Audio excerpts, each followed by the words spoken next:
solid plan. Spins a yarn, recants a tale. The esoteric approach won't fail. Tune in, it's time for Common Man. Common Man, Common Man, charms the housewives like no one can. What'd you shoot? Where'd we play? Non-stop nonsense on deck today. Tune in, it's time for Common Man. Oh boy! Why should anybody aspire to be a common man, an average man? Do you realize what it means to be average? That means you're the best of the lousiest, and the lousiest of the best. Now, if we demand more and more for producing less and less, while the have-not nations encourage and inspire and indeed require hard work and maximum effort, if we deify the common men while they encourage and reward the uncommon ones, well, the end result of such a lopsided race as that is too obvious to require elaboration. I mean, it's like, hello?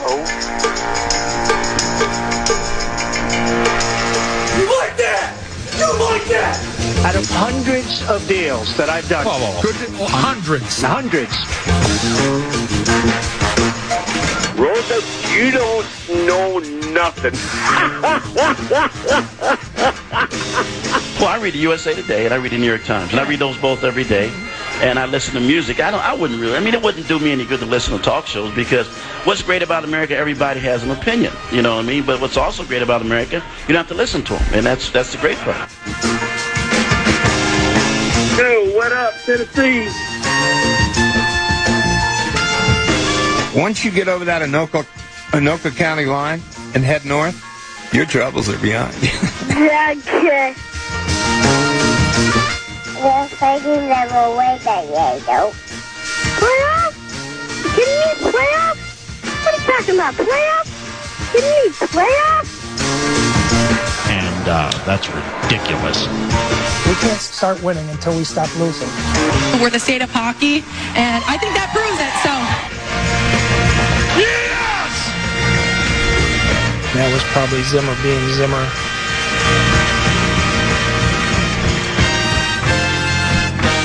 I've seen enough out of Cousins, Paul. Put him on ice.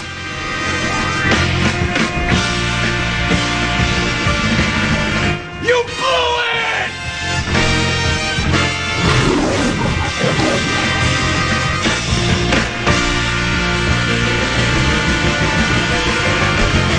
All this negativity that's in this town sucks.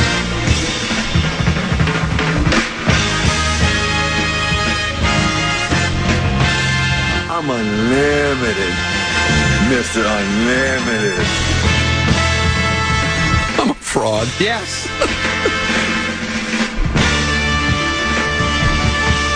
He's the clown from Brown. He's the fourth in the north. This is the common man, Dan Cole. You don't drink coffee, Tennessee, I don't think. You're what we used to call in the business a goody two-shoes. Don't drink, don't smoke. Have you ever cussed in your life? Oh, yeah. Occasionally. I try not to do it a lot, though. Do you cuss as much as they do on the Power Trip Morning After Party podcast? Because I hear they cuss a lot. Do they still do that, or do they give that up? I thought I heard they gave that up. Well, they used to do the After Party podcast, yeah, where they... Because they're not on the radio. And then they could swear. There's no restrictions. Right. Oh, can you imagine? Ooh.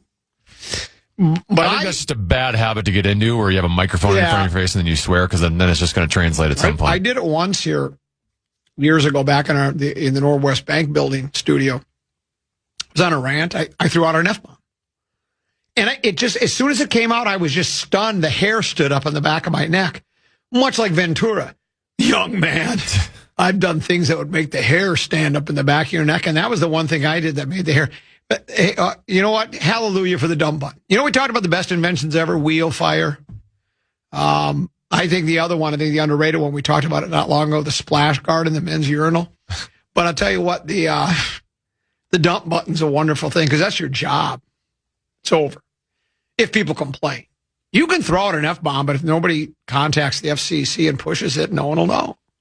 Let's not let people know about that. Yeah, well, that's it. So anyway,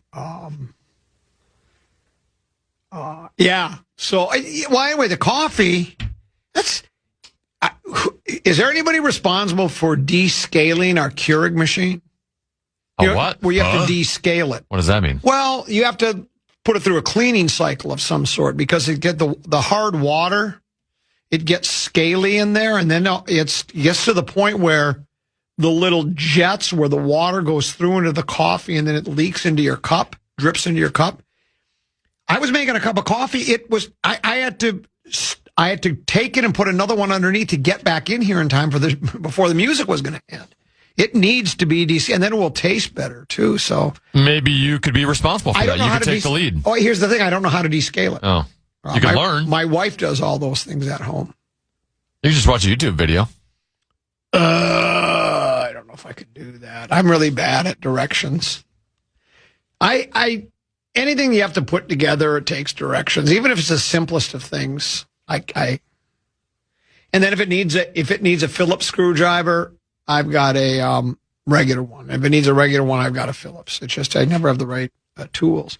There's a lot to get to today. I mean, the Twins finally, beating up on an Oswald. That's good. Will Carson Wentz not only surpass J.J. McCarthy as the backup quarterback, could he surpass Kyle Murphy as the starting quarterback for the soon-to-be big game world champions? All quiet on the Western Front with the Wild and the Wolves. Could it be the beginning of the middle of the end for the Minnesota Lynx? A chance to clinch. They lose at home to the Valkyries. With all of those topics to get to, where do we begin? Let's let Wheel of Topic make that decision. Wheel of Topics!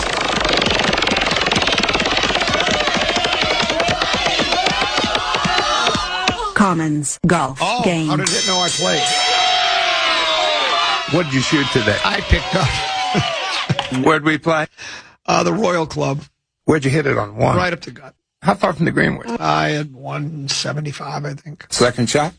Hit it just left of that green side bunker, so I had the bunker to might clear. As well be a pitch. Well, I hit a really nice pitch. Then what? Well, I had to be aggressive. I couldn't just try to hit the flop to a foot. I'm not that good, so I hit it. It was 10 feet, and it dove at the left. It was one of those where you're starting to reach for the ball. It just dove left at the end. Made a nice par on two. Then here's what I've, every round now I have one or two blow-up holes. 3 uphill, short par 4. I actually draw a driver, which I never do, and it's just barely in the rough. I got 94 yards, and I just basically just block it. How do you block a wedge right? But I do, and it looks like it caromed into the bunker. I get up there. It's just on the edge of the bunker in the grass, so I'm just delighted because I'm a better pitching it out of the rough than in the bunker. I shank it into the bunker. Yeah. It was literally impossible for it to go in the bunker. I make a 6, but then I go par with a brilliant up and down, par on number 5, make another. When I say brilliant up and down, I'm talking about the ball's hanging on the ledge of the lip. Same thing on 6, par on 7, 3 over with a double. Hit a drive in the fairway on. It's dead into the wind on 8, and and I can't get there in 2. I don't hit the ball very far anymore, Tenna.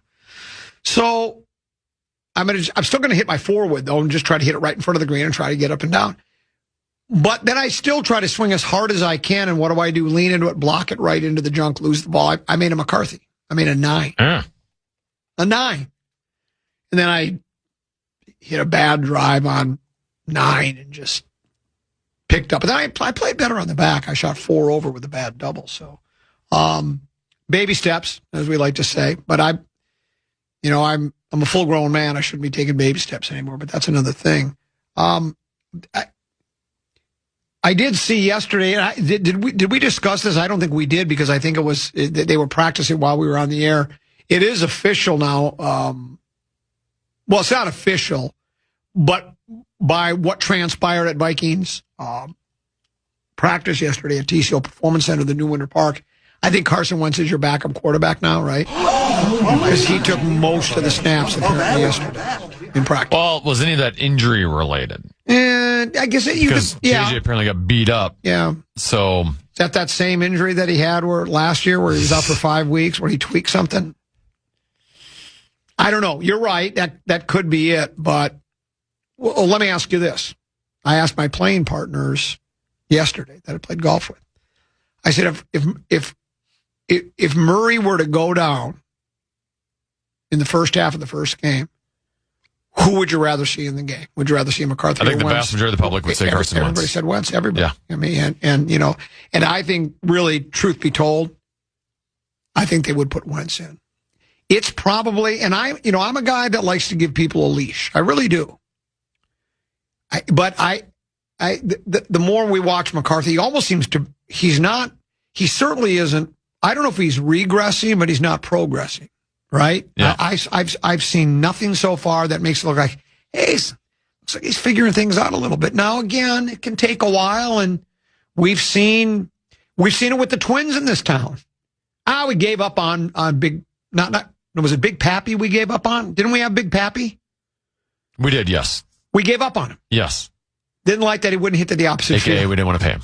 Yeah, well, and he didn't want to hit to the opposite field. That's because we've gone back and forth here in this with the Twins. Do we want to hit to the opposite field and move runners along, or do we want to be bomb a squad? And then he goes over. He's in the Hall of Fame, is he not? Yes. Hall of Famer. We had him. So we've given up on players too quickly in the past in this town. So, you don't want to. But after a while, it's like. I mean, even the Niners admitted the error of their ways. Remember what was it, Trey Lance, or which guy was it? Yes. Wasn't it Trey Lance? And they gave up a lot for him, right? Like it was 3 first-round picks to move up. 3 first-round picks to move up, and then they realized right away, whoa, we made a mistake. And they moved on. So whether that happens anytime soon remains to be seen. Let's do this. Let's take a break and come back. We'll take a deeper peek at the purple. We'll pull open the curtain. Brought to you by Affordable Electric. We'll do that next here on the Common Man program on the Fan.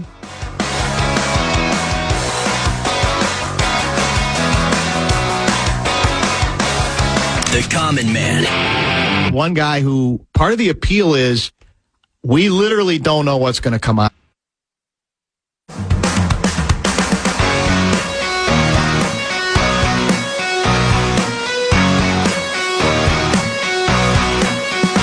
Listen. Now watch The Fan. Check out the KFAN YouTube channel for exclusive videos, in-depth takes, initials, and password games, and behind-the-scenes content. Search KFAN on YouTube and hit subscribe today. Doesn't get any funnier than initials. Have they gotten to the championship? I heard Sweatberg advance. He was in He's the one who took me down, yeah. Yeah. So, still a long way to go, or? I think they have 2 more semifinals. Okay. Probably this Friday on the Power Trip Morning Show. Yeah.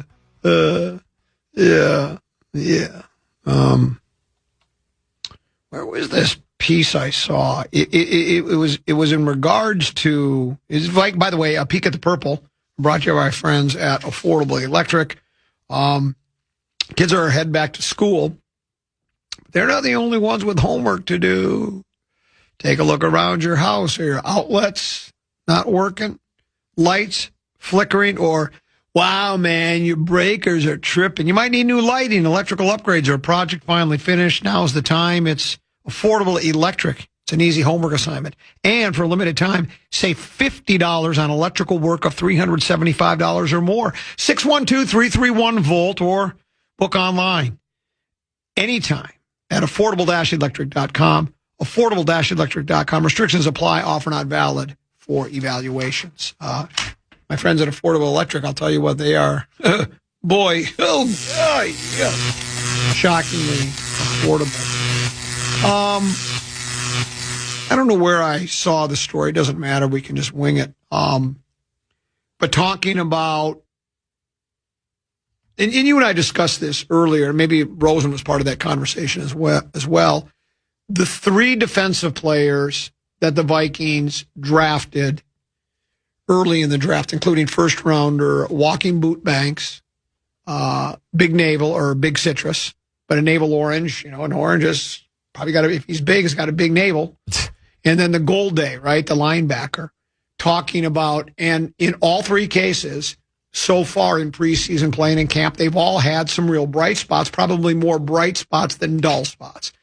And one of the issues tend to be, I think we've had, and this was under, when Kwesi and O'Connell were hired, there are several things you could compliment and several things you can criticize. And probably the biggest criticism would be two of them. Not able to win a playoff game under O'Connell so far after 2 visits, 0-2, and the inability to hit in the draft on players that not only just make the team and contribute, but are starters, big-time players. They haven't had a lot of that, right? And it'd be nice if these 3 guys, at least, they're the early returns, and we're just talking about practice, and we're talking about a couple of preseason games and a controlled scrimmage. But they all 3 of them do seem to say, from what you've seen, they kind of pass the eye test. You go, well, yeah, these guys got talent. They're capable of. There's something there, and that doesn't always pan out long term. But that's what they need. And especially, I think they almost need it more on the offensive side of the ball than they do the defense, because it seems like B-Flow can kind of cobble together a lot of different players that might not be big stars. Like, does the defense really have a big star under? No. And still the defense has been very respectable. Hopefully it's Dallas Turner this year. Right, Dallas Turner. You would want him to be. So my point is, if you could get some real playmakers like in Banks and Big Citrus and Golday, team could be dangerous defensively, And then, as we talked about, your offense doesn't have to hit all the time. It just doesn't. You don't have to worry about, we got to outscore the other team by, because it's going to be a 51-47 game. If your defense is giving your offense opportunities and there's 3 and outs, or you're holding them to field goals and such like that, it makes less pressure on the offense to have to deliver, almost every possession. It just seems like the Vikings have had to do this. So Kyler Murray shouldn't have to come in here and carry the team on his back. Like, he can just give you average quarterback play, and that's a major upgrade from what you got last year. Yes. And if your defense produces the same, then you can win some more games. And that's spot on. And so that's what I would hope. And Craig did a story today, NFL writer for the Vikings, and Mark Craig, and he was talking about Banks and just watching him and looking at this guy's got it. You can see why he has all the tools. He's got the frame, the size. He's for a big guy. He's fairly quick. He's not just like a statue out there. And the risk was he had the 2 broken bones in the foot. I think it was the same bone, same foot, right? And if you're injured, doesn't matter where you were drafted and what you can do if you can't play. But everybody said, not just people involved with the Vikings. Any team that makes a draft pick, all they're going to do is they're going to shine a spotlight on all the positives of every guy they draft. Oh, this guy's great. He does this. They won't talk about the weaknesses, right? But even outside that, when you read reviews of the draft, everybody thought if the guy stays healthy, the Vikings have hit a home run with that kid. Everybody believes he's got the talent. Doesn't guarantee anything, but he has a talent. And if you have that defensive line, if you can have a stout defensive line, it just helps everything, man. And I think that's and the Vikings haven't hit well on the defensive line, really.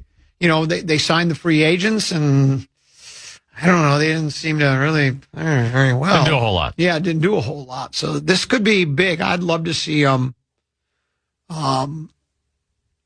I'd love to see Banks, Golday, and Big Citrus really become really good play. Maybe we could return to those. At least I don't think we'll ever get to the Purple People Eater days. That's legendary defense. You just want to go back to Williams Wall. Yeah, Williams Wall. Yeah. Let's go to there, because Purple People Eaters is legendary. I mean, that front four, that whole defensive that outfit. And, over the years they had different guys in at linebacker and secondary, but a lot of the guys were mainstays. And the line was just there forever. You had Marshall, Page, and Eller, and then Gary Larson played there for a while. Then it wasn't Doug. Was it Doug Sutherland? Was he that era? I can't remember anymore. Now I'm not the one to ask. Yeah. But anyway, those 3, Eller, Page, and Marshall, were just. I mean, when your defense gets a nickname, that generally means they're pretty good. They don't just toss out nicknames to defenses unless they're cheese grater. No, we like cheese graters, but screen door on a submarine type defense, that's not good. So, I saw an interesting note in, I believe it was Alec Lewis's story today from The Athletic, and he was projecting the 53. Maybe I'm missing where I got this from, but basically the comment was, with no Jonathan Grenard this year, it actually gives B-Flow more tools to work with in terms of what he can do, because both Dallas Turner and Van Ginkel had the ability to kind of drop back in coverage, whereas Grenard didn't really. Grenard was good at what he did. Okay. But so that, if Dallas Turner becomes what we're hoping he can become, and he's looked so far, at least, through training camp and in the joint practices, that B-Flow will now have more bullets in the chamber to work with in terms of being creative. Well, and that is probably why they decided to go in a different direction than Grenard. They probably thought we like him. Yeah, well, when you put it all together, that, we like him as a player. He's a terrific player, but he costs a bit much. There's one thing he might not be as good at, and if you're a defensive coordinator, that's one of the things you like to do. That's not a strength of his.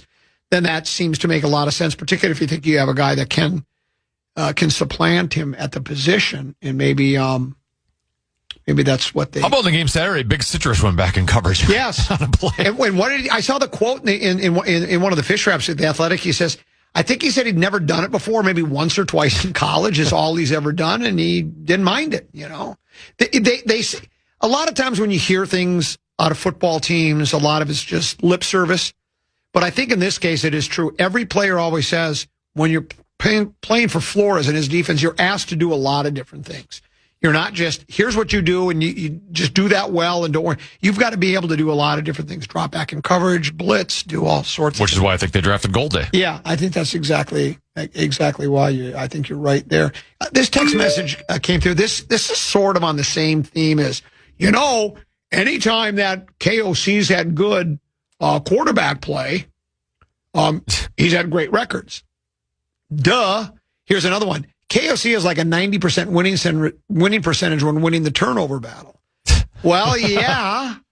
As a matter of fact, when you hear the talking heads, the people that are really into football, like on your ESPNs and your NFL networks and all that, that's all they talk about is like winning the turnover. And I think if you look at it statistically, I don't have them in front of me, but I would think if you win the turnover battle, you have a much better chance of winning the football. Yes. Much better chance. They're kind of big moments. Yeah, they're big moments in games. Like either the other team is threatening and you stop them with a turnover, or the other team is backed up deep in their own zone and they fumble and you recover. Now you got a short field, yeah. Or on the opposite end, you're driving down the field and you have your quarterback throws a bad interception. Like remember Brosmer last year? When was that one where his first start? And he threw that interception. Was it on like a 4th and goal or something? It was a pick six going the other way. I think it was the Detroit game, wasn't it? I was at the game. Brosmer. I think that was the game, but I don't recall. I love stats like that. They'll do that in the NHL all the time. Yeah. Where the Wild are 30-7 when Kirill Kaprizov gets multiple points in a game. It's like, well, yeah, you're basically already starting out the game with a 2-0 lead. Correct. Which is, I don't mind a 2-0. It's always good to have the leads going to be, but I think the Wild Out's focus is here on keeping the game scoreless as long as possible. Peek at the Purple brought to you by Affordable Electric. For all of your electrical needs, please, locally owned, small business, support them. Affordable-electric.com is the place to go now. Paul Charge. When did we start with this Charge guy? I don't know. Charge. Charge was in yesterday, and I see that he highlighted a couple of Charge. I like that. He highlighted a couple of texts, so that keeps him on the top, and there's a couple left over. In one, I can't believe he went down this road. It's controversial. That's interesting. Yeah, and you know what, Tend to be, I'm going to tackle it. You're not going to run? No, I'm not going to run from it. We'll talk about it next here in the Common Man program on the Fan. The Common Man. When it's funny, make your voice heard on the Bradshaw and Brian text line. Just let us know what you have to say by texting your message 64686. That's 64686. Standard message and data rates apply. Really excited for what happened yesterday at the Homeward Bound golf tournament out at Minnesota Valley. Homeward Bound has living areas, homes for developmentally disabled adults. And they raised a whole bunch of money. It's their biggest fundraiser of the year. I've emceed it now, 13, 14 years. Certainly 6, 7, but probably closer to 13, 14 years. And last night they did, for the first time, they did like a, how did they phrase it? I mean, they basically asked for money right there. They have a little paddle that says, I'm in. I'm in. And then you, how many, will anybody donate $5,000? One guy donated $5,000 right on the spot. Bam, $5,000. Oh. And then there were some 2,500s, a couple of 2,000s, a bunch of 1,000s, and a whole bunch of 500s in an effort to try to, they had two of the residents, just, to see the look on their faces when they were talking about, they went up to, up in northern Minnesota somewhere, and they went dog sledding. And they don't, and they got to pay for these experiences. So this money goes towards not just, running homeward bound, but these great getaways for these guys. So it was a lot of fun, and we raised a lot of money. And everybody that was there, and all the sponsors, Geratom Medical they've been the what's the word I'm looking for? The main sponsor, but there's a different word. Presenting sponsor. I think would be a good way to say it.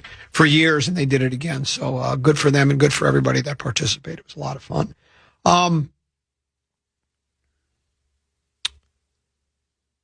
You know what I don't like about, this is controversial, what I don't like about iHeart Minneapolis now? We're too professional. I like when we were more wacky and hijinks, right? It's always young, wild, and free. Yeah, it's almost like it's like a library in here all the time. I'm the only person that's loud anymore. Maybe I'm the black sheep.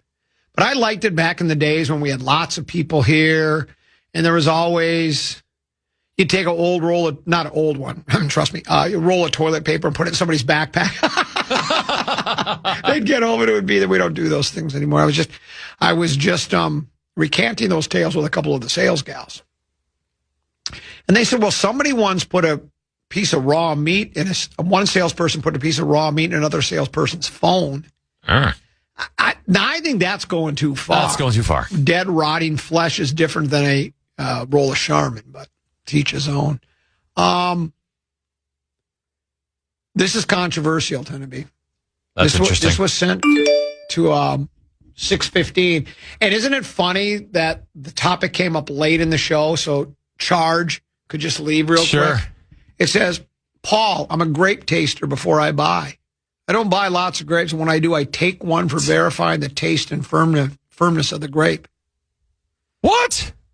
So you're there, and you see the grapes on display, and you take one and you test it to see what it's like. No, I agree with it. Yeah, you agree? Oh, absolutely. Well, have you ever, buying fresh produce and fresh fruit, it's almost like a science, because and it's expensive, and if you just see a bundle of grapes and take them and bring them home, and then all of a sudden they're kind of mushy, but they don't taste any good, then you just go, I got a bad batch. Because with fruits and vegetables, you can get bad batches. It's happened to me before. Sure. And so that's like when you go, if I go buy a head of lettuce, which I don't right now because I don't want to have explosive diarrhea, but if you go and you take a head of lettuce and you check the firmness of it. Same with all sorts of fruits, you have to check. I don't mind checking the firmness of it, but if you're actually eating it, is that not shoplifting? Well, it's you're taking something without paying for it. Mr. Goody Two Shoes. No, I mean, prove me wrong. Well, it's not shoplifting. Is there a sign that says free samples on these grapes beforehand? Then I will allow it. I think it's accepted. I think it's just one of those where it's accepted. Where does that stop? Can I do a batch of bananas and just take one banana off? Because I don't know what's behind those covers. Where do I stop on this? Can I just eat an entire banana? Bananas are different. Bananas, you can see a banana.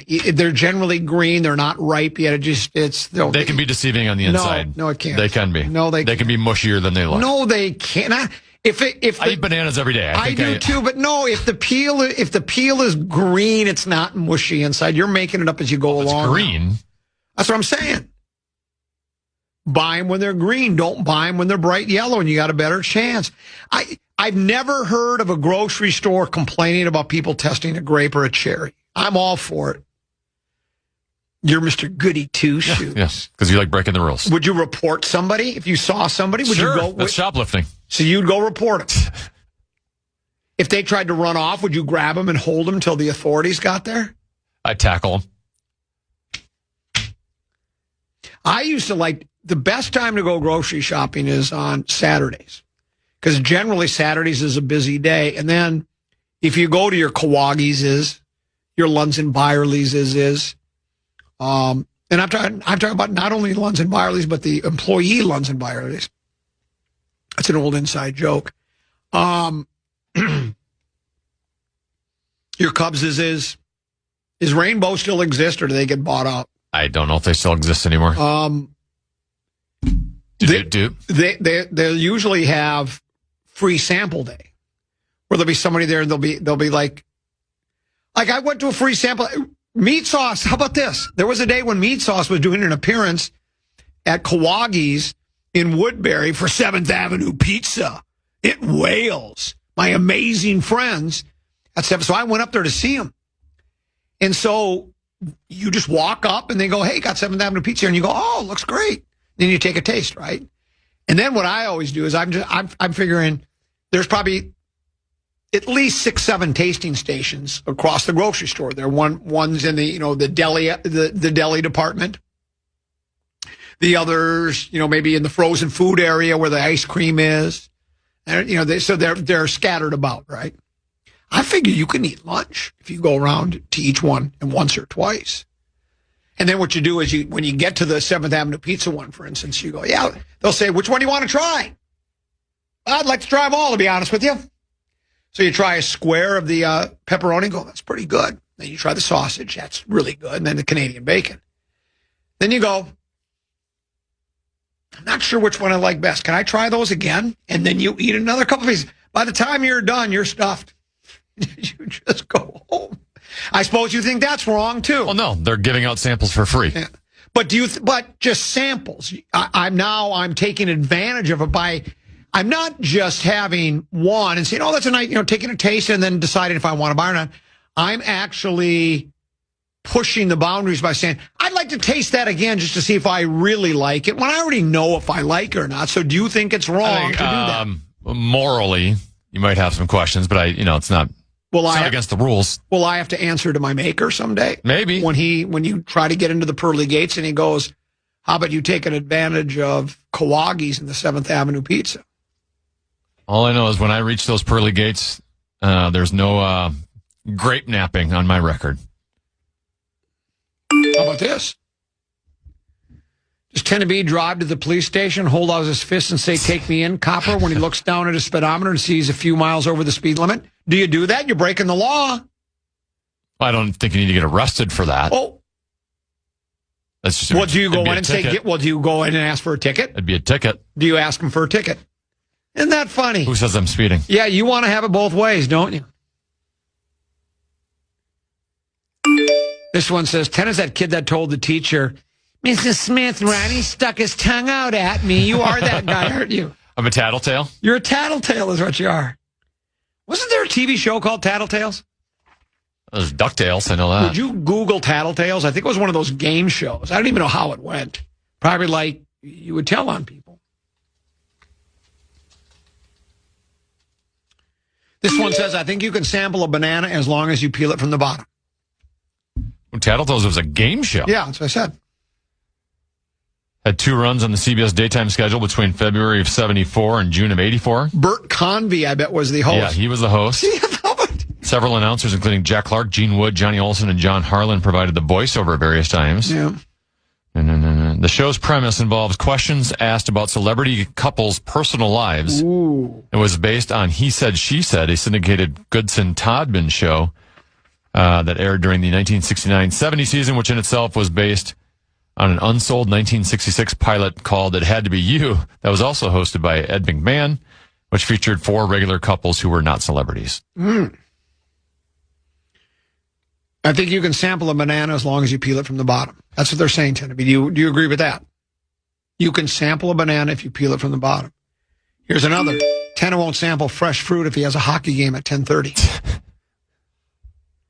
that fructose and that acidic acids that you oftentimes get from it can really tickle your tummy a lot. By the way, speaking of game shows, I was trying to think of a new show to do out at the state fair, and I thought about doing a couples match game. You'd be coupled with Lil B, your work wife, and then you'd take on Frank and Amelia in like the match game. But I thought they would just kind of dominate you in that one. How about we do like a dating game?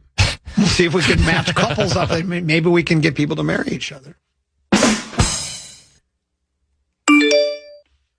Comment if 1,000 people test one grape, that's 1,000 grapes that were eaten for free. You're the reason prices are so expensive. Yes. I can afford my own grapes. The price of grapes goes up because you keep stealing from them. Wouldn't test a grape in a grocery store for the simple fact they haven't been washed. Who knows how many people have touched them? Oh, so now you're worried about girl germs. It's a grape. Spit on it first, then, and rub it up. You know, you ever take an apple and go, and then wipe it on your sleeve? No, I've never done that. Never? Really? No. Oh, you've lived such a sheltered life. I don't know if that's really going to clean the apple. It does. I've done it for years. Why do you live such a sheltered life? You've lived a sheltered life, Tennessee. You live a criminal life. No, it's not a criminal life. It's petty theft at best. You ought to. You know what? You ought to live a little and let your hair down. Sorry. I like buying mushy bananas. They're perfect for banana bread. And that's true. Oh. Controversial. They were generally talking about grapes that come in bags where you have to open up the bag to take one out. That was more of what they were talking about. Either way, it's still shoplifting in my case. He thinks it's shoplifting as well. Yeah, that's grape napping.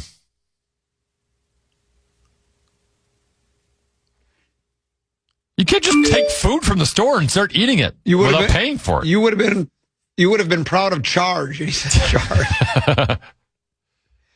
He spent 45 minutes on Costco and said a bunch of stuff that was completely anecdotal and generally irrelevant. Sort of like what we do here, like we've just been doing for the past 13, 14, or at least 6, 7 minutes.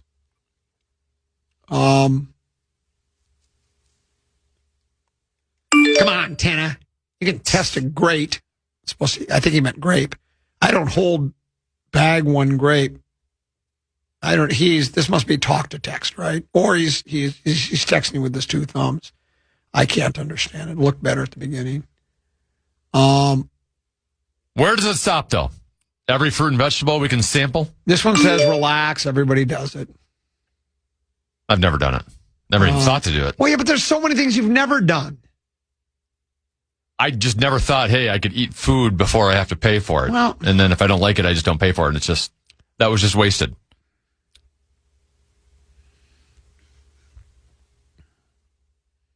Oh, this was really the controversy was the great grape debate on Barrow's show yesterday was based on Costco, and their grapes are in hard plastic cases. Some guy was breaking into them to take a grape. What do you say? Breaking into it? Do they have like a padlock on them? I mean, they have to be able to open them up. Right, when you get them home. So just because it's in hard plastic, I'm sure you could open it up and test a grape. I mean, what do you have to chisel it open or use explosives? I mean, what are they talking about? It's not that tough. I wouldn't think. Costco, I can see the sampling early because a thing of grapes is like the size of the trunk in your car and would cost you $40 just to buy those grapes. So that makes a lot more sense. Yes, it does. It's one thing to pick a grape fresh off the vine, but eating an unwashed grape from the grocery store that's full of chemicals and germs and people handling them, gross. Now, that too. Yeah, but you know what? Part of the reason, here's the thing. This is what I try to tell my boys. I blame myself because I used to have them wash their hands a lot, because kids are always getting into stuff and dirt. Yeah, they're disgusting. But then all of a sudden it's like, well, now they wash their hands till the flesh almost comes up. You have to introduce yourself to certain germs so that you build up a tolerance to them.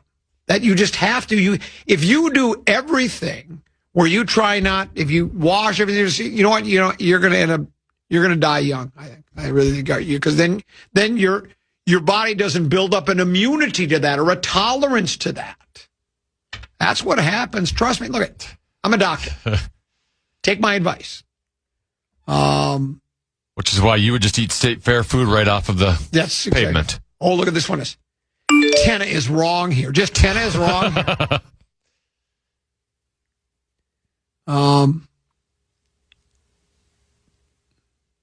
That's all the text said? Yeah. Oh, I was waiting for you to add. No, you're just wrong. Oh. It's selfish. Because if everybody tried one grape going to the grocery store, there wouldn't be any grapes left. Well, no. How many people visit a grow? One bundle of grapes, there's like 50. Hundreds. There are hundreds of grapes. And not hundreds of people are testing every grape. Now you're getting carried away. You can go ahead and be a goody two-shoes and think it's wrong to test a grape. Do you like grapes? I do. It's one of the rare fruits that I do. Green or red? I'm more of a red guy, but I can eat both. What's the point of having grapes with seeds in them? You ever eat the big plump ones that are red and they have seeds in them? Then grow. How the hell do they get the seeds out of them? Because if it's a seedless grape, there were seeds in that grape. Does somebody suck them out? I don't know what they do. What's the people at the grocery store that they are sucking them out first before they put them back in the bag? It's same thing with the how does a watermelon, how do they get them seedless? They must crossbreed them or something like that. Cher did a song called Crossbreed. I kind of hope we don't get in trouble for talking about this. This is very early in the show to be bringing this up. Yeah, well, if you know what? You know who our fall guy is? Charge. Just brain check. Do people have any idea why we're calling him Charge now? No, unless they listened yesterday. Yeah, because yesterday we were talking about Charge. Because I want to know who was on. I knew Barrero, customary. Everybody knows Barrero takes the first 3 days off of State Fair Week. It's just customary, right? And I said, well, the program director didn't tell us who's filling in. How can I promote who's in? Then he sent you a text. Of course, he does voice to text. So instead of saying Charge, it said Charge. Charge is in. I always love that one. Charge it. We'll take a break. Max is in today. Oh, is he? Yeah. Hooty-hoo. Hooty-hoo. Did he tell you it was Flax? Or did he say Max? Or is Flax filling? Or is it Mix? Could be Mix. Who knows? We'll take a break. And when we come back, it'll be time for 534. What you got, Tenna? Yeah, the tour is making a major change. The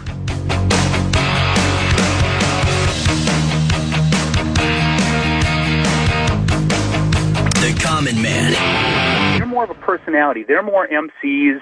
They have guests.